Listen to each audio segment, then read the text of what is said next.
ន្យានឹងបងថានួនអមស្មោះបងតែម្នាក់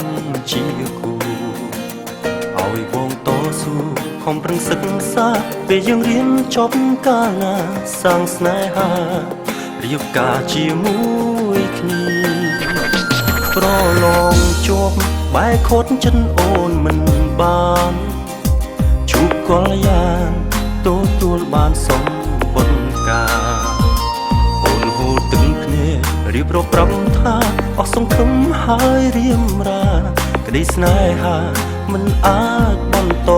ទៀតតែអូនបងខំទទួលគេឲ្យមានមេបំភ្លេចចោលរូបបងគាត់មករៀបរៀងក្តីបំណងបំបែកអូនឲ្យឃ្លាតពីបងរហូតជួបគ្នាពេលនេះឃ្លាតមួយជីវិតបងបានត្រឹមចិត្តគេបានថែរូបកាយអូន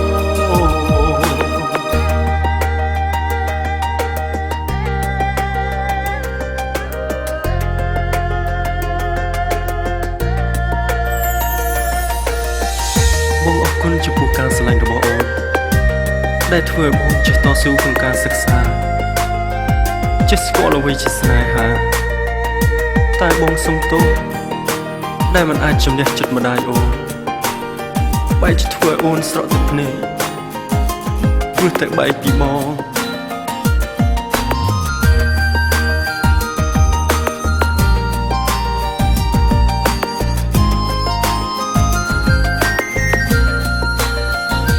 បែកពីអូនព្រោះតែបងគ្មានវាសនា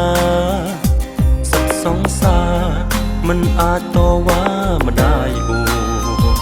ឃ្លាតពីបែរូនឃ្លាតពីរូបអូនដើមទ្រូងបងស្ទើរធ្លាប្រែចិត្តខ្លោចឆេះ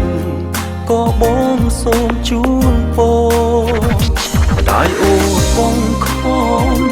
ទទួលគេឲ្យមានមេបំភ្លេចចោលរូបបងគាត់មករៀបរៀងក្តីបំណងបំបែកអូនឲ្យឃ្លាតពីបងរហូតជួបគ្នាពេលនេះឃ្លាតមួយជីវិតបងបានត្រឹមចិត្តគេបានថែរូបកាយអូនកាយអូនបងខំទទួលគេឲ្យមានមេបំភ្លេចចោលរូបបងគាត់មករៀបរៀងក្តីបំណង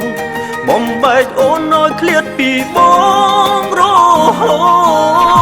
តជួបគ្នាពេលនេះឃ្លាតមួយជីវិតបងបានត្រឹមចិត្តគេបានថែរូបកាយអូនជួបគ្នាពេលនេះឃ្លាតមួយជីវិតបងបានត្រឹមចិត្តគេបានថែរូបកាយអូន